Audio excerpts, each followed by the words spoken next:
Hello, the internet. Hello, Hello, I'm Esmeralda, I'm Matthew. and today we want to talk to you about Jealousy. We can do that again. Jealousy doesn't have to be scary.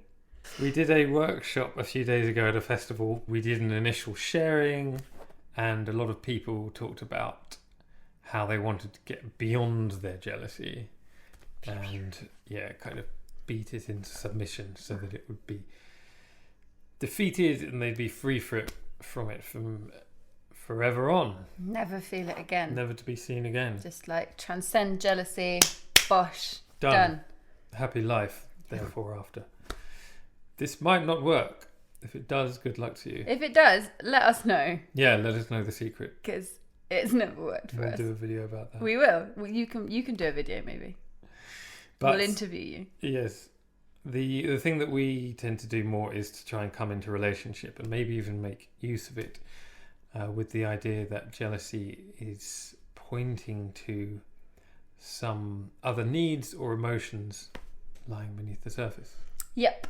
I think often we use the word jealousy as though jealousy in and of itself was an emotion. And actually, if you've read The Ethical Slut, you'll be up to date on this.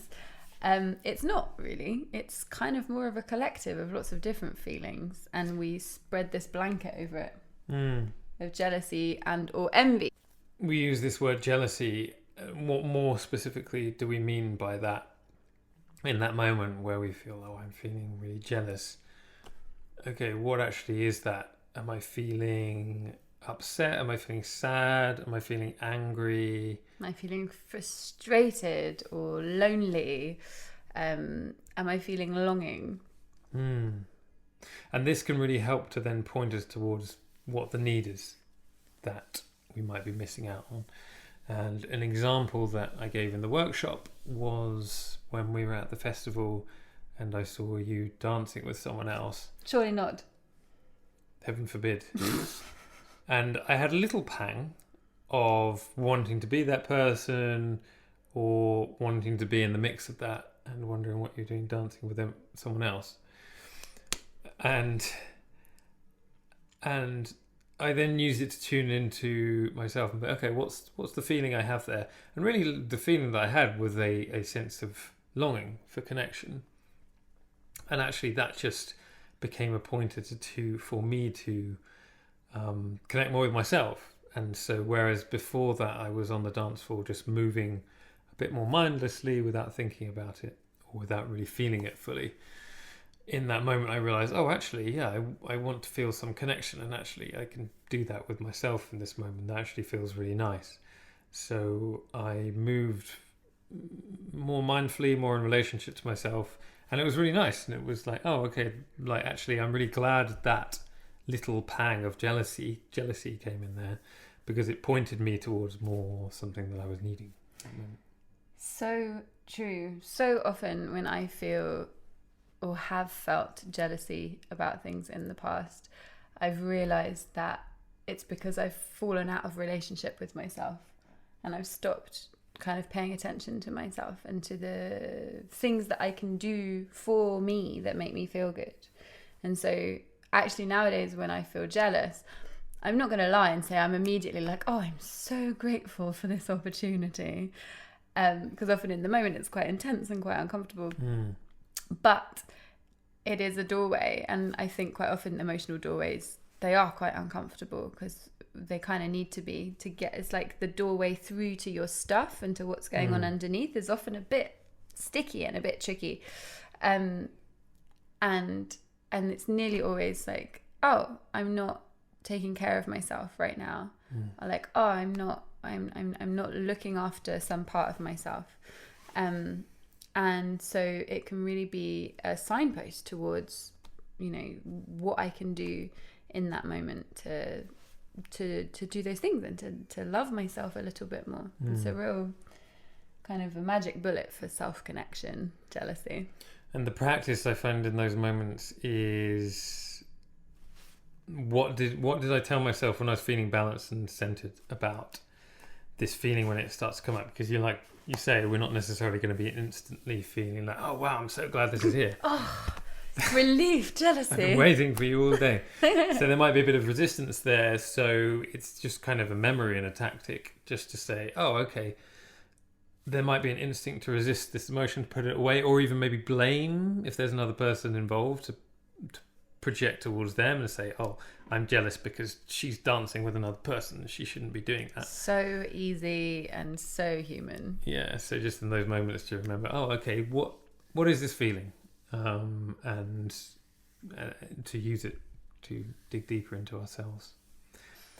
If I see you connecting with another person and there's some affection or intimacy there, it can bring up this sense of, what does that person have that I don't?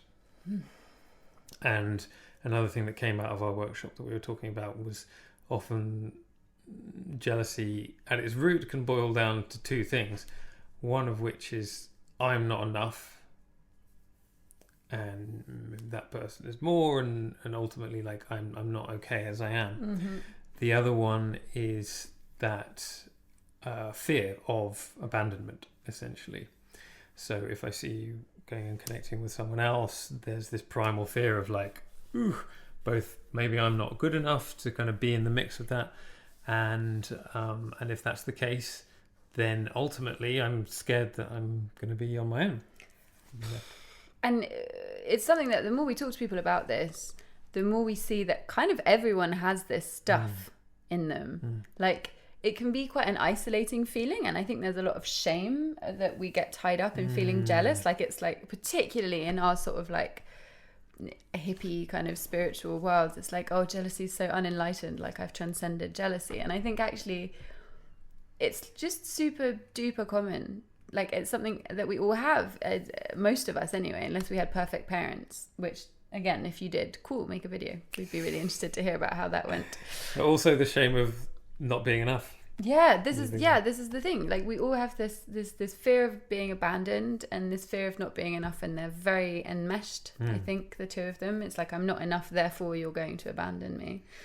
And it's something that we like to take the approach of just coming more into relationship with that, like you say, rather than trying to conquer it and then forever live your life beyond it. Actually, we all carry that around on some level, and a lot of the time the major problems are caused by trying to deny that. And we often do a process if one of us is feeling a lot of jealousy or something coming up, kind of with a lot of different things. Yeah. And we were doing it the other day, for instance, and it started off as, for me, I was feeling jealous of a certain connection you were having with someone, and it started off with me not wanting to be in relationship to you, and so kind of hiding and protecting myself, which is like the initial layer of perhaps trying to deny that there's anything wrong, but also like not wanting to be stirred up, so turning away. And then as we came more into connection and I was able to tell you about these things, going down through these layers of maybe anger could be the next one, and then underneath that is some sadness, and then ultimately, as I go through those layers, it might be this feeling of like, oh yeah, like I'm afraid that in you sharing some intimacy with this other person, it makes me feel unstable and insecure, and there's fear there. And actually it's really good for me to recognize that, rather than to try and be in denial of it. And the more I recognize it, the more I actually feel like, oh, that's okay, like I'm human, and it's okay for me to recognize that. And the more I recognize it, the more I can come into relationship with myself, and just in doing that, there's an inherent kind of self-soothing that happens. So much. I think it's really, we spend so much time, don't we, sort of trying to process and get through and get past the stickier sides of our human experience. Like, oh, I feel fear, so I'm gonna, I don't know what, but I'm gonna like work it out so that I'm not feeling my fear anymore, and you know, do this, go to this workshop, do these different processes, and not you know, and move past it. And I feel like we really miss a lot of the treasure, because those darker sides of ourselves, those less easily owned aspects of our emotional self are so rich. Like there's so much in our fear and in our shame and in our grief and in our longing. There's so much that's right down there to be harvested, and if we can use these doorways, these kind of uncomfortable doorways, to step into that and to really feel into that and to come more into relationship with that, I feel like we're really taking a step towards becoming more whole and becoming more of ourselves. Absolutely. And that's where relationship can be a real both catalyst towards that, but also a vessel in which we can really go deeper into that. So much. So one of the things that we do, both as well as triggering each other in that way, which is useful, a lot is we can then ask the other person, like, okay, if we're able to move from a place of projection and blame to a place of like, actually, I'm having this feeling, something's uncomfortable in me, we can then ask the other person, do you have space that I can process something with you, that I can share my feelings with you and maybe feel held and supported in that? So I might come to you and say, oh, this thing came up for me, do you have space for me to just share that with you? And we can maybe go through in another video exactly the structure of how we do that. But ultimately then, if you have space for me to do that. Yeah, and I would say that the asking, this is something that comes up a lot for me personally, but also it's something I really appreciate about Matthew and our connection and how we communicate, is this real understanding and awareness of consent and of asking, because so many times in my life I've been guilty of just venting and vomiting out everything onto a friend or a family member, and actually the fact that just the act of asking if that person has space, not only is it really respectful of them and their energy, but also it means that, like, it turns, when Matthew asked me that question, it turns something on in my brain of like, oh, I'm really gonna listen, like I'm really gonna pay attention. So not only is it respectful for them, but you're also providing yourself with the best possible conditions in which to unpack what's going on for you. Yeah, because I think then for you as the potential listener, your first way into that conversation is that sense that you're being cared for, and that it's not just like you're going to be attacked, hopefully. You know, it's like, actually, you're important in this scenario too, and I want to communicate that sincerely. And I know that actually, if I'm looking for a sense of holding and something to help with my own feeling into and processing what's going on for me, it's only really going to be helpful if you as the listener is in a primed and receptive state for it. Sure, yeah. So I also find that these spaces of sharing, when we are kind of going through the layers of what's going on and sharing that, ultimately for me as listener, and I think also in my capacity when I'm sharing, it just becomes this very connecting experience. So we're really kind of not only feeling our dark stuff and going to those dark places and bringing more of that into our connection, but that in turn and the act of sharing is really nourishing our connection, and nourishing the intimacy that we feel with each other. Absolutely. And then by the end of the whole process, a lot of the time we're actually closer to ourselves and to each other. So there is a sense of like, actually, we're kind of grateful that these things come up. So long as we're living our lives in a way that we're open to them, we're embracing them and making use of them, then they can be genuinely helpful allies on the road to connection with each other and ourselves. So thanks, Jealousy. Good work. Good one. We appreciate you in all of your discomfort and weirdness. We are grateful for the lessons that you bring, even if that's not always the first thing that we feel when you come into our lives.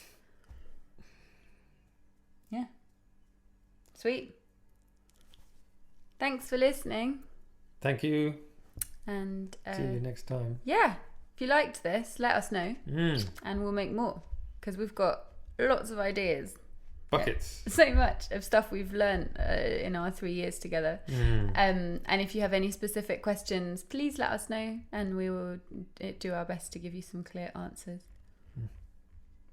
Thank you.